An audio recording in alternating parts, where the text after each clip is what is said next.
Class, sino sa inyo ang gumawa ng GC na to, ha? Ano yan? Sino yun? Sino kaya Guys, sino yun? daw gumawa ng GC?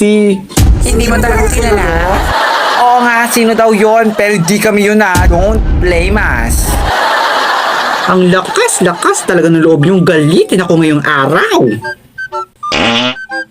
Ay, sorry po. At ang lakas rin ang utot mo, Miss Emma. Ano ba naman utot yan, Miss Emma? Isang taon mo ba yung hindi inilabas? Ba? Hindi po kagahapon umutot rin po ako sa kantin, sa labas, at dito, kaya lang po hindi niyo alam. Wow, Nak, thank you for that wonderful information. You share too much. Share it ka ba? Hindi po, pero meron po ako sa cellphone, sa taas ng rep, sa tabi ng tasa, na may kape, na konti nga lang, pero may kape pa rin. Okay, back to the topic. Class, sinong gumawa ng GC na to? Mag-say na o magsisay na? Guys, sabihin nyo na kasi. Ma'am, wala po bang choices? Dapat may choices. Ano to, Tess? May choices? Wala. Naku, lagot tayo. Nakita na ni ma'am yung secret GC natin. Oo nga, baka mag-get out tayo ni ma'am. Ano yung mahuhuli ni ma'am? Emma, shh! Huwag ka maingay. Okay. Ano yung mahuhuli ni ma'am? Seryoso ka talaga dyan, Emma? Guys, I don't wanna get arrested. I'm so beautiful to get in prison, no? And I remember, the clothes of the prison is not so aesthetic, no?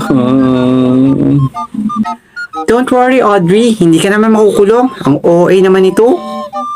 Ano kaya ang tinakatakutan nila para sila mga takot na tupa na baka kainin sila ng wolf? Class, walang magre-recess hanggat walang nagtutok dito sa GC na to, ha? Ano ba yan? Wala nang stress. Yun pa naman yung inaabangan ko pag pumasok ako. Baka recess, stay. Be, di ba pumapasok tayo para mag-aral, hindi para mag-recess? Oo nga, pero okay lang naman hindi mag-aral kung masipag naman yung katabi ko, no? Ako ba talaga inaasahan mo, Luna?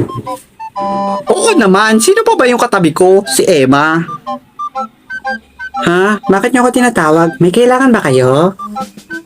Class, sa lahat ba naman ng klase ko? Bakit? Ma'am, you can also try why.